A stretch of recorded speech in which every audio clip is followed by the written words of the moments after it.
Lombardi Sweep heading into week 3. Packers are 2-0. And coming off a big victory, an important victory, we declared it the most important game of the season. Whether that is true or not, oh well. But you know what? You know what the next most important game of the season is? The Week next 4. one. Oh. I mean, next week for sure. We'll say that. Yeah. This week, it's absolutely week 3. So we got to get a win in week 3. The game that a lot of people, at least on this podcast, probably all of us, are calling a trap game.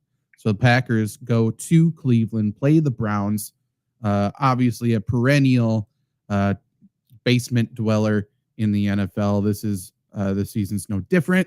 Packers, everyone's saying, has looked like the best team in the NFL so far. Whether you think so or not, Packers are one of the few 2-0 teams and are big favorites in this one. In fact, they are 7.5 point favorites in a 41.5 point total game. So they're expecting very little offense, but the Packers to win by over a touchdown. And I mean, hey, that's kind of what Thursday Night Football just showcased to us as well. Packers are definitely a team at the moment, like the Broncos of past, like some of the other huge, great defensive teams. It's been like, hey, score 17 points and you're probably going to get the win. And that's kind of what it feels like going into this week. But yeah, Thursday Night Football, if you guys have any questions about our thoughts about that, we're probably not going to talk about it a whole lot just because there isn't a ton to take away from it, for one. But two, we record this on Wednesday night. So if you're listening to this after the fact, watching this after the fact, and you want to join live and ask us actual questions, subscribe on to the Flurry Sports YouTube channel, follow the Lombardi Sweep Facebook page, and subscribe to the Twitch channel for Flurry Sports as well. Hit the notification and you can get alerted when we go live. But that was damn near a full week away. So we're moving on. The Packers are moving on. It seems like a lifetime has happened, and half of the league's quarterbacks have gone down injured since then. So we are mostly looking towards this Sunday at Cleveland, like I said, facing a scrappy Browns team, a dangerous Browns team, especially if you're a woman. Trevor, Luke, how are you feeling? Are we feeling good going into week 3? Yeah, I mean, Green Bay is playing as if they were one of the better teams in the NFL. To your point, if you're scoring 17 points to win a game, or if you're scoring 17 points and you can win a game, I don't necessarily think that's a bad thing, especially early on in the season. I always think offenses will eventually work themselves out. I'd rather have a good defense right away than a good offense. But we're at a point right now too where I've never really seen it in my life, and it's really fun. Where it's kind of the focal point of this Packers team is the defense, right? You don't. This is a team where you don't have to rely on a quarterback. You don't have to rely on running or on receivers getting open. We're relying on a defense and a schemed up run game that is not working at times, but when it works, it looks great. So it's a really fun. It's a really fun other side of the pillow than what we've had the last couple of years. And now that, again, that's nothing against what we've had the last couple of years. That's been some of the most fun I've ever watched football. But this one, it just feels a little different. It's a little bit more fun. It's fun. Yeah, it's a completely different team. Luke, refresh your stream while Trevor says how he's feeling about this Packer team heading into week 3 so far. Yeah, I mean, 2-0, got to feel happy about that. I don't think coming into the season, to be honest, most Packer fans would have said they would have gone 2-0, and everybody would have taken it. I think, even the most optimistic would say, hey, I'd love to be 1-1. So I think it is a trap game, but it's a really good opportunity for the Packers to go to 3-0 because that bye week is week 5, which is insane that we're already talking about a bye week. But you win this game, right? No matter how it shakes out, it's going to be a tough game in Dallas. It's always tough at Dallas. So to put yourself in a position where at worst you're 3-1 going into that bye, get a week to recoup, kind of learn some more things, grow. This is a great opportunity. And it's kind of an opportunity that you needed to afford yourself with a week 5 bye. So excited, and hopefully the offense can continue to grow, though, seeing it's stalled for long periods of times at time. Yeah, I would argue the offense hasn't been actually good at all. But again, Don't need to talk about Thursday Night Football, but as dominant of a football team as the Packers have been, supposedly that was a one-score game for all intents and purposes. So, what this team right now is, and this isn't a bad thing, but this football team is 110% just vibes, and that's fine. That's great when the vibes are high. So, like the next 2 weeks are very important. Can't lose to Cleveland right now, just because. I mean, what a worse vibe killer than that. And then you got Dallas going into your bye. And I say that we got to keep the upward trajectory going into a week 5 bye, because a lot of times teams split their seasons in half, before the bye, after the bye. And this is a huge half after the Packers bye. So if there's a momentum killer right before the bye, it's going to be really hard to hit a hard reset to get the vibes back up and build up momentum. We got to keep momentum rolling, and then hopefully the energy is still there after the bye. And that's going to be really tough to do. That's going to be a coaching thing. That's going to be a captain thing in the locker room. And we'll see. We got better leaders now on this team than the past couple of years, right? I think LaFleur is actually growing in confidence a little bit, which is good. So we shall see there.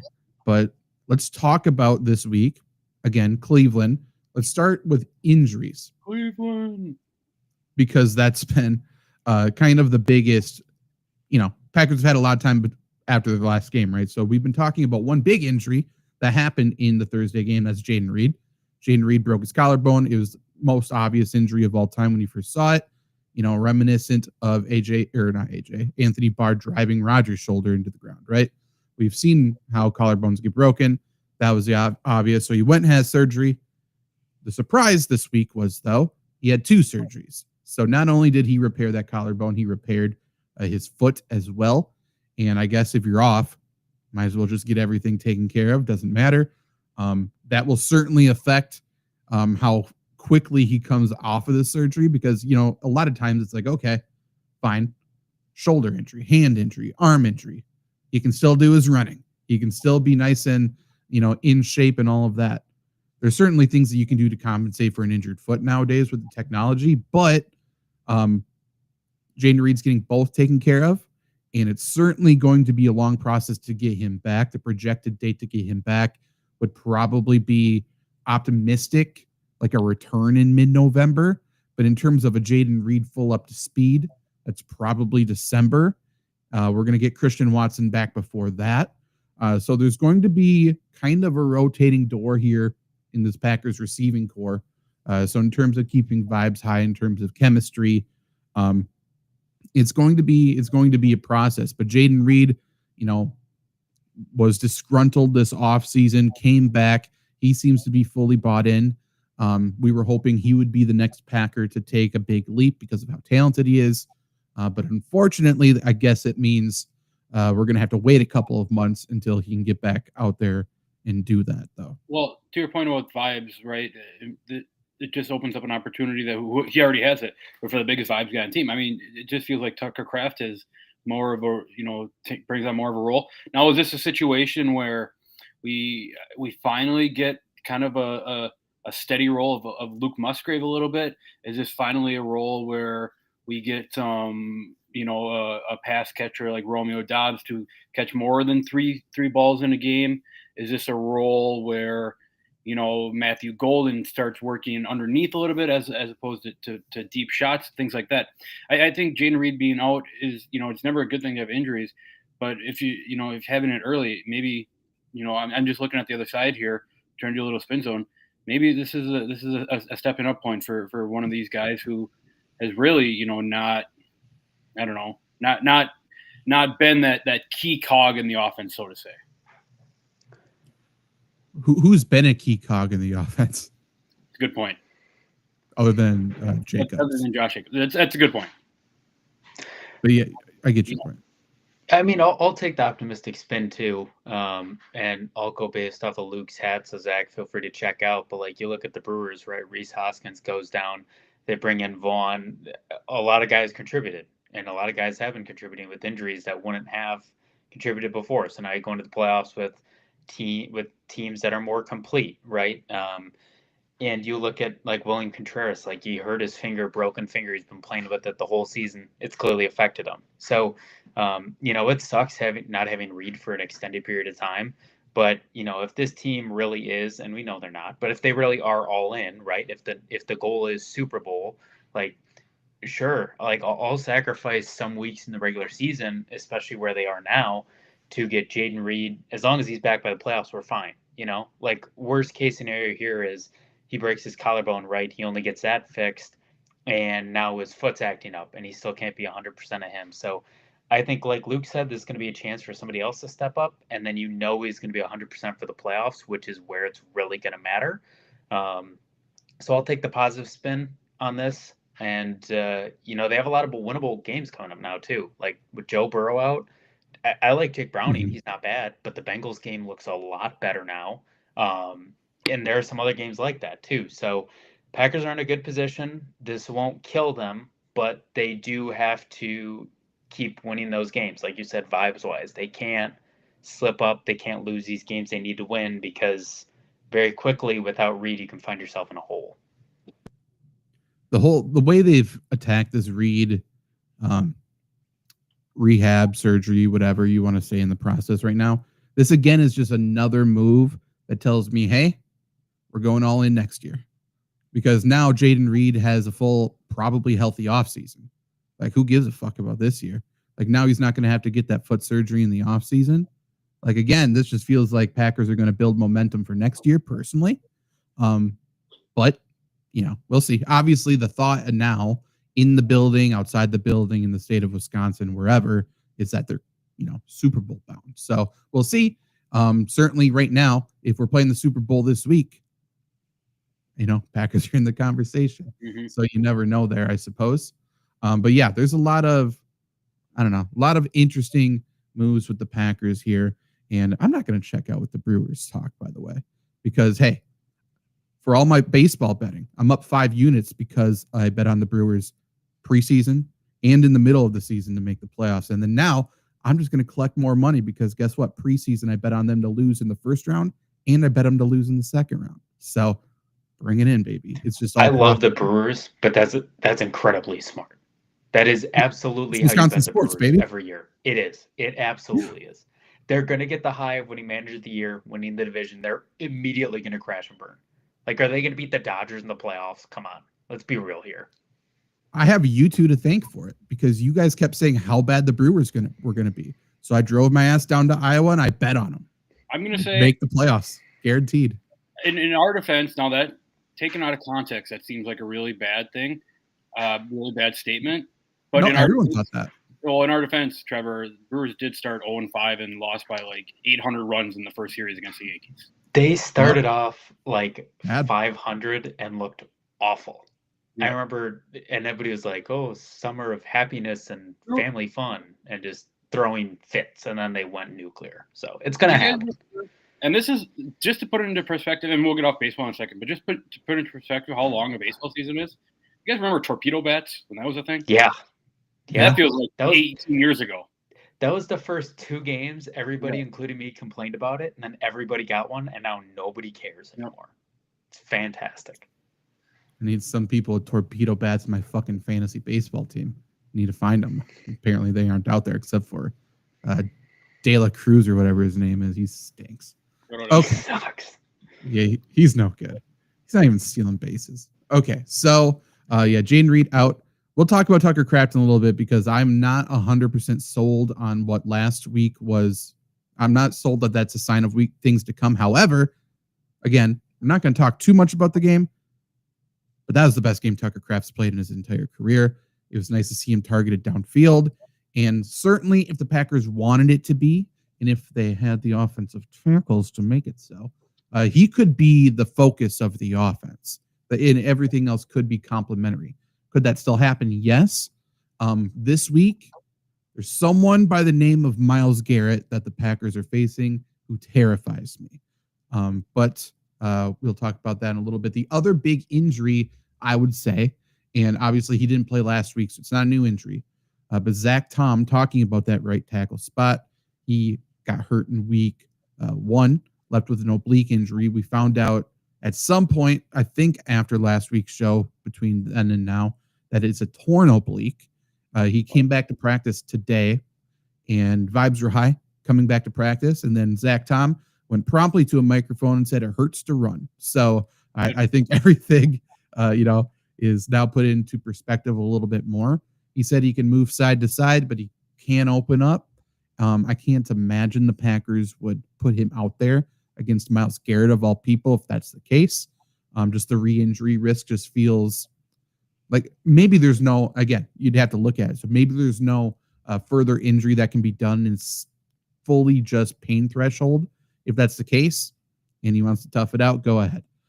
But if he could re-injure anything else by fully opening up and running and Myles Garrett standing in front of you, probably means he's going to take another week and face Dallas next week. And that's fine. That's perfectly okay. Or just take 2 weeks and then the bye week and then come back after that. But otherwise, there isn't a ton of other injuries. Christian Watson's getting closer to coming back. It sounds like the only player who didn't practice today who's listed on the injury report, and that's because he's still not put on IR. I'm not sure if there's a reason for that, but Jaden Reed did not practice. Obviously, he may still be in a hospital bed. Who knows? Otherwise, not Miles. He was drugged up. He was drugged up. Micah Parsons. Jesus Christ. Micah Parsons not even listed on the injury report, so that's positive news. And then otherwise, limited participants were Tom, like we just talked about, Bo Melton, Josh Jacobs, Nate Hobbs, Aaron Banks. Banks already says he's going to play. So he comes back. That's good news. It certainly feels like most of those other players are trending towards playing. So great stuff. For the Browns, the only player who did not practice today, make that 2 players. DeAndre Carter, receiver, concussed, doesn't count. The only real player who did not practice was Joel Bitonio, one of the better guards in the league, even still. A very good player. It says back. I can only assume, I'm not fully dialed in, I assume it's just a veteran rest day. He is old as shit, but he is going to be out there, I assume. So going to be a healthy Browns team and a healthier Browns team. Now transitioning to talk about that game because they just got another woman beater back into the building. They got Quinshon Judkins, who started running the football last week, and he looked good. And I can only assume, just because of the way this Browns offense is built, and by that I mean is bad, they're going to try to run the football down Packers' throat. And if they have success with that, I think this Browns offense can open up everything else. If they don't have success with that, I think it's probably going to look a lot like the Packers defense did last week. That's my big takeaway, big preview, big thought going into this game is that the Browns are definitely going to give us a healthy dose of Quinshon Judkins. I can only assume. Any thoughts with that? To your point about Quinshon Judkins, right? It kind of felt like last week for the Browns was the hey, he's back. Let's give him a little test run. And given that the Browns are really kind of still looking for, the spark plug on offense, where are their points coming from? Why not continue to run? Just keep running Quinshon Judkins and see if something sticks to a wall and hits. No, I know I've said this is in the past. This team is not compared to the past is like this defense is good. They've looked good. They've held, 2 probably really good running teams last year, right? Detroit and Washington to minimal yardage. Whenever we talk about a good running back, a young running back who's fast and kill that, you give him 1 inch of space, he's going to go. It's Raheem Mostert flashbacks always, right? So to your point, I think, coming off and really the Browns, you can probably beat this team by just loading up the box every single play, stopping the run and making Joe Flacco uncomfortable, not being able to step into his throws, not being able to, read all the way through the field. I think this has to be like we everyone talks about, Greg Hafley's not going to be in the team next year, because of his wild schemes and everything. Like this is a game to really show that if you are what you say you are, let's go out and fucking beat this team 56-0.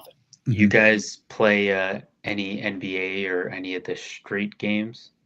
Yeah. Oh yeah. There are 2 game breakers on this team. We all know who they are. It's Judkins and Garrett, right? Like really, I don't know if I can say it after last week, or after the Bengals game. It wasn't great, but Flacco. If Flacco gets loose, it's done. 80-yard don't touchdown. believe that. I think he's too old. I'll define that line, but I'm going to bet over half a rushing yard. I would too.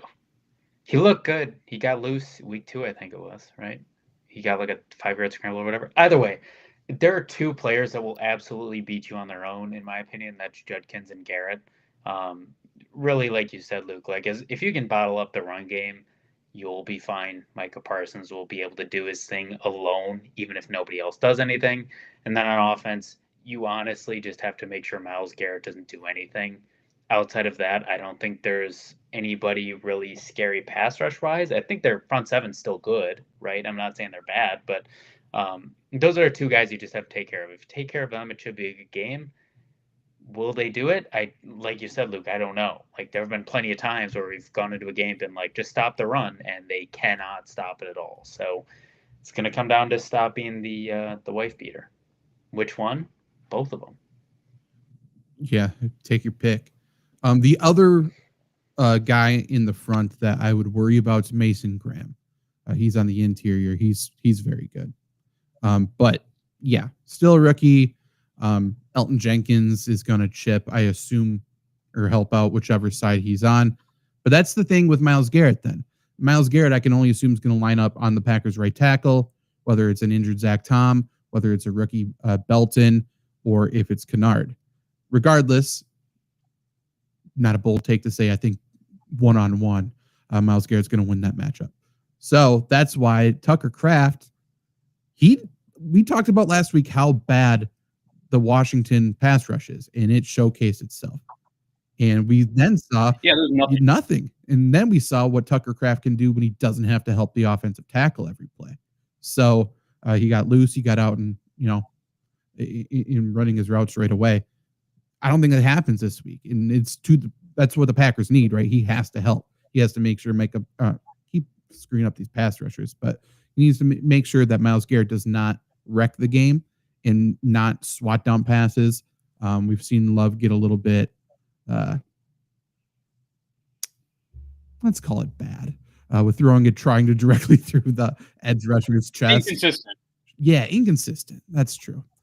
He kind of looks through players a little bit, so we got to make sure Myles Garrett's hands are down, make sure he's not blowing up plays in the backfield, make sure he doesn't roll up on Josh Jacobs and injure him.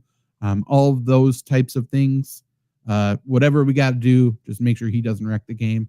And if that means Tucker Kraft chips, whether that means Tucker Kraft doesn't even go out on a route and he just fully helps, who cares? You're right. Yeah, it does not matter. Like that's number one.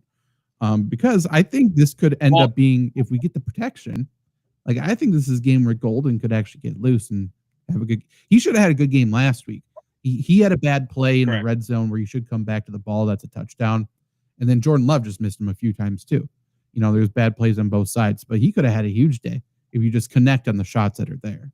So I think eventually they're going to dial in and something's going to pop.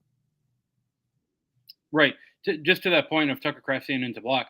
So kind of bringing this show full circle to this point is that you have you have Tucker Kraft to block.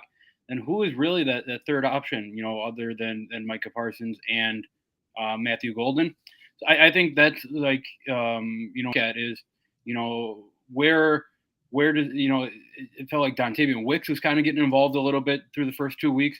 Is he a guy who comes in and kind of has a big game here? Like I said, there are and maybe this is a fantasy football thing that I'm thinking, but there are opportunities for a good Packers pass catching game here. That's not named Romeo Doubs or Matthew Golden. Just who is it going to be? I don't know. That's what it's going to be fun to watch. Yeah, I completely agree. I think they do need a pass at this game. I do think. I mean, so far the Packers have not really run the ball good whatsoever, and I think this is the best defensive front seven they've faced so far, in my opinion. Yes. In terms of run stopping, I think, and Detroit's was. I mean, now if I put them up against each other, maybe I'd pick Detroit's above them, but Detroit didn't even know where to line up. They didn't know anything in week one. That Detroit was worse than like fifth graders playing football. Like that wasn't even a team. It was bad, and it was fully what we talked about leading up. It's like there's no better time than to play Detroit week 1 because they have all of these moving parts, and it showcased itself. And then last week, it was Dan Campbell standing over Ben Johnson, sobbing and punching his face in, essentially, which was beautiful to see. Yep. I wish we could just have that game every single week. But, yeah, we'll see what happens. Packers need to be a little bit better up front still. I think pass blocking, they've done better than what I thought. Again, how many true threats have they faced so far in terms of edge rushing or just pass rushing in general? Not many. But we got to run the football because, and I think eventually we will, but we got to start getting some movement up front because something's not working so far. Elton Jenkins isn't really attacking. He's more so helping out on both of the guards, which is limiting him, which I don't like. Well, and with Zach Tom's injury, right, and Aaron Banks' injury, like the strength of this Packers offensive line, right, is putting the foot in the ground and pushing defensive tackles back into linebackers, and that really hasn't happened. So, is that something that Aaron Banks is coming in and ready to do? I sure hope so. I hope so. I don't know if that's Zach Tom's game either, but still, we got to do something. We got to get some sort of push. And I know Mason Graham's going to be tough to push. I know Garrett's going to be tough to push. Their rookie middle linebacker, Schwesinger or whatever, he's a really good player. So, I mean, we got to watch out for him. Just don't let him make a play. I assume he's going to, if the Packers are running the ball well, he's one of those players who's going to have like 15 tackles in this game. He just flies around to the ball everywhere. But yeah, we shall see. We need whoever, though, at wide receiver is not covered by Denzel Ward. That's the player that needs to win. Correct. And Jordan Love needs to know where that is. Like that's the recipe for success. We need to run the ball competently. It doesn't need to be good. We just got to make sure it's not 3rd and 8+. And then we got to hit that open guy. We just do whatever we got to do. And to your point, Luke, maybe we do run a lot of 12 personnel with Luke Musgrave, not with fucking Fitzpatrick or something. But then we just get, because Luke Musgrave's just as good of a blocker, in my opinion, as Tucker Kraft. And then Tucker Kraft is an incredible player after the catch, obviously. Luke Musgrave's a better vertical threat. Like, let's use him to stretch the field a little bit. I think there's some good things that we could do in this game.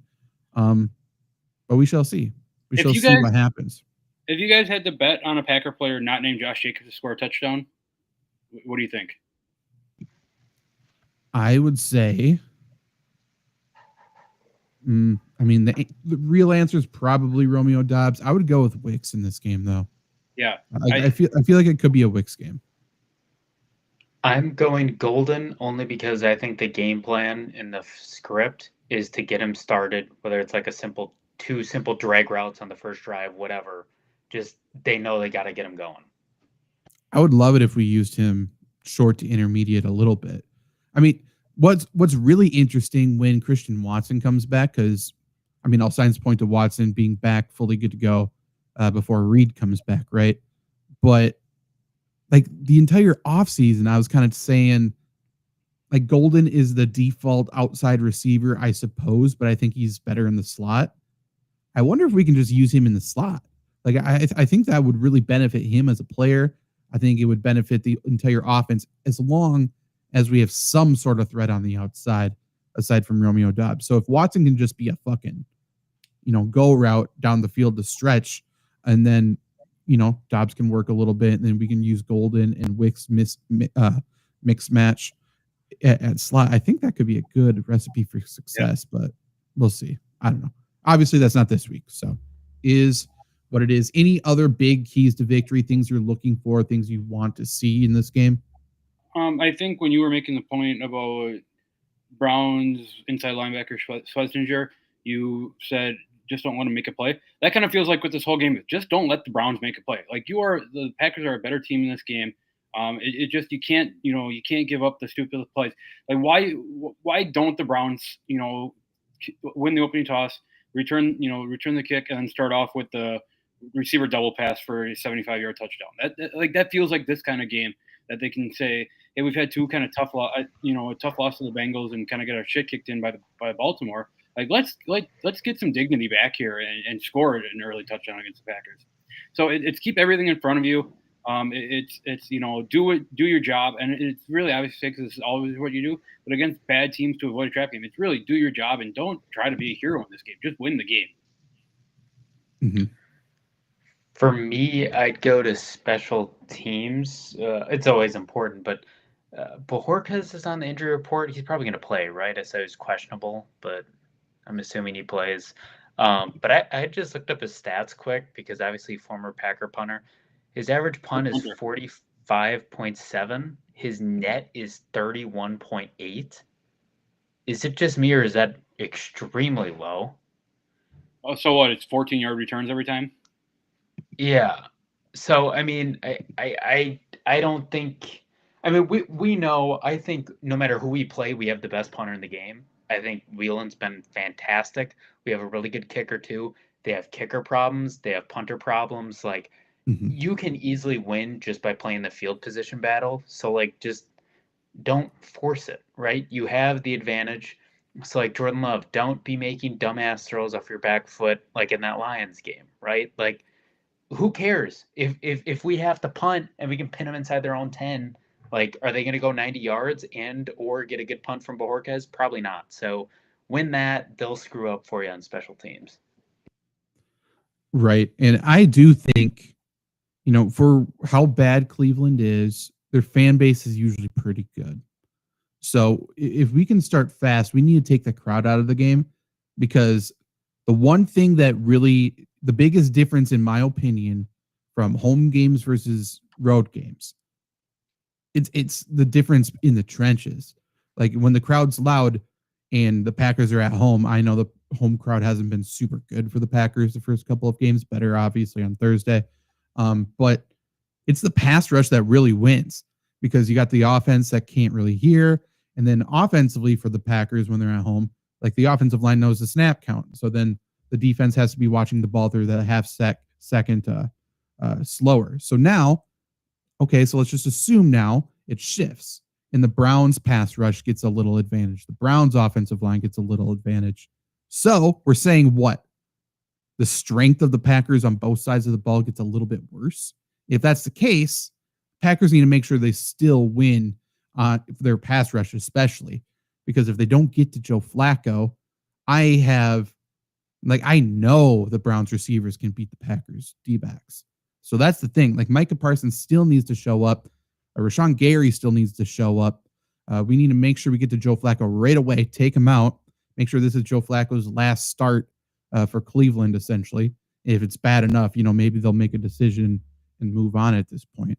But we can't let, Cedric Tillman get downfield. We can't let Jerry Jeudy get those medium crossers and stuff like that. And then the X factor, well, a couple of them. We got Sampson out of the backfield. Packers always struggle to cover running backs out of the backfield. He's a really good rookie receiver. And then the other good rookie receiver, Harold Fannin, last game he lined up half of his snaps in the slot. So it's going to be a tight end, big tight end on like Bullard and stuff like that. That they're just using him essentially as the mismatch. So he'll line up a little bit at tight end. He'll line up out wide. He'll line up in the slot. He'll line up in the fucking backfield. Like Packers need to just make sure it does not matter where he lines up. Just blow up their offensive line and get to Joe Flacco. That's it. That's the end of the game if you can get pressure on him right away. Yeah, I mean, perfect thing. Kick them the ball and just send piss blitzes at Joe Flacco. You get to him once, you get to him twice. They punt from deep in their own territory. You're good. They start getting a couple first downs. I mean, because they're going to be loud and drunk, like you said. Browns fans don't give a damn. They've seen way worse. This is not as bad as it gets. True. And they have, I mean, as bad as things are in Cleveland, your point's been worse. But truly, I think Judkins did a little bit for their fan base. Like he looked good, coming back. So their offense in general, I think their skill position players have looked pretty good. So Browns fans have something to cheer for, unfortunately.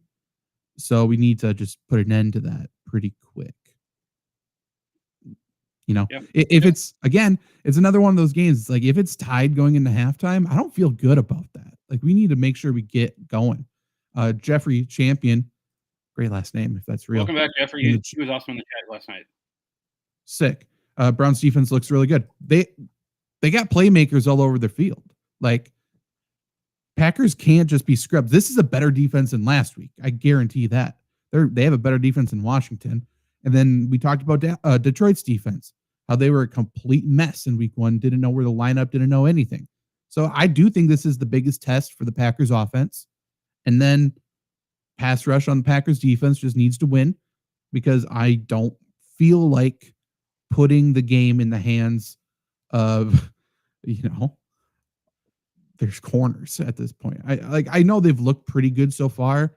I promise you they're not. Don't make them prove me right. That's what their message in the locker room should be. Like, don't give Zach an inch at this point, because if they start to get exposed, then it's just like, okay, what would Dallas do? Let's have 7 blockers. Let's send 2 receivers out, and that's all we need to do. That's what I would do. In their new locker room, like Keyshawn Nixon's got a dartboard with just your face on it right now. Yeah.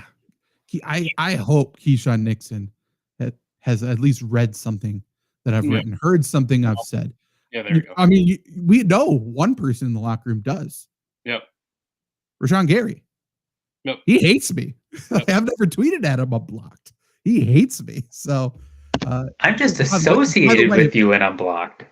Yeah. By the way, I know. You know how I know Rashawn Gary hasn't read any of my tweets?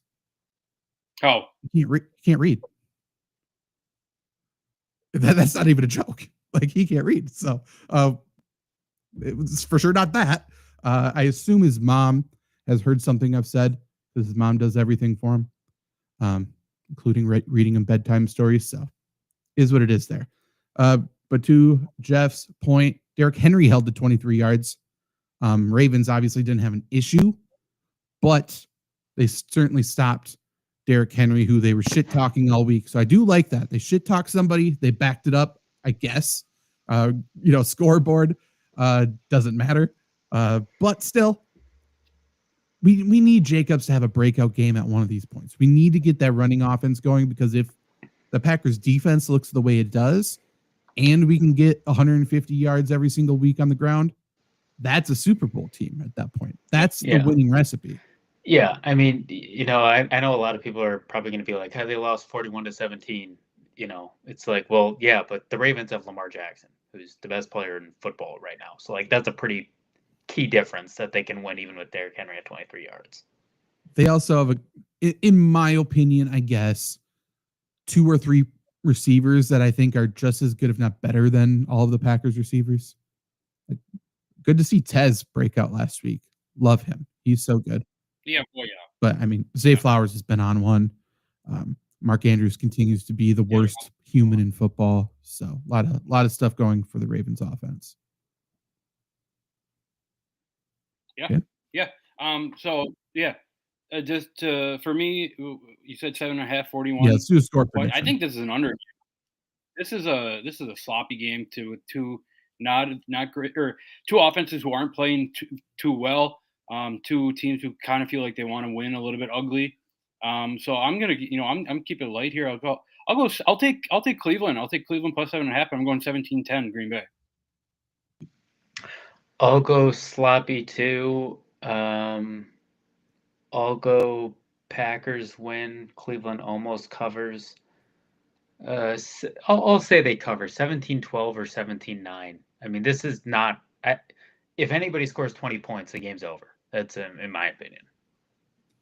Yeah, the score I wrote down is a little higher than you guys, and I guess to your point, I have Packers win 20-16. So, I don't think it's going to take many points to win.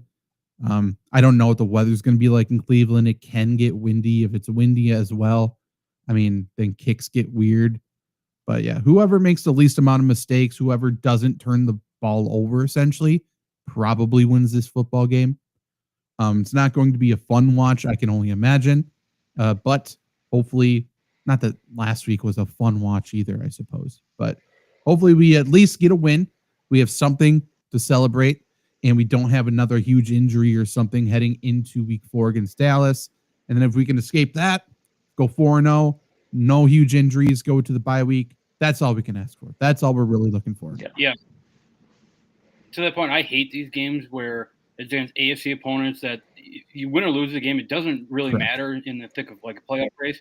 Again, it's just get out of there without an injury, right? And it'll be 80 degrees and not windy in Cleveland. Okay. So hydrate, don't cramp. That's it.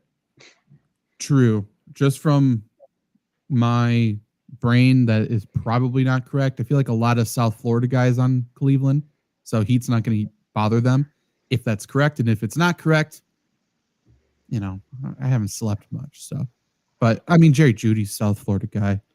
Harold Fannin, I have no clue, but just feels like it. He went to Miami.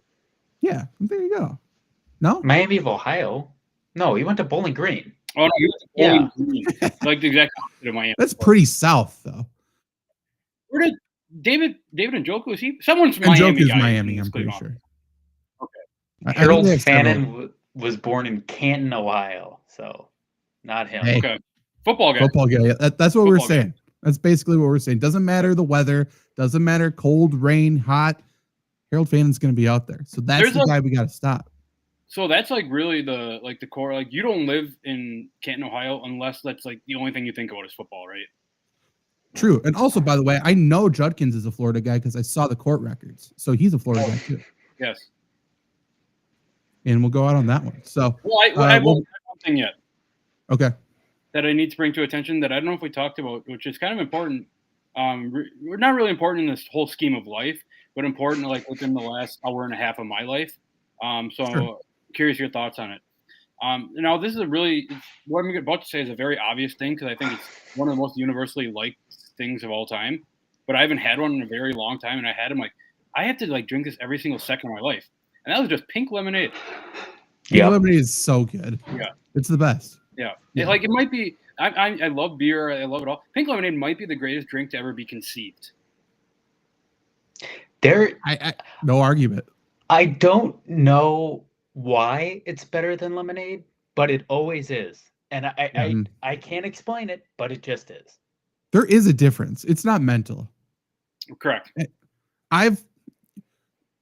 It's like at some point on the show, mark this down. We will do blind taste tests between regular lemonade and pink lemonade for all of us, and we will get 100% success. It's somewhat similar to like a raspberry candy flavoring and a blue raspberry candy flavoring. Yep. Yeah.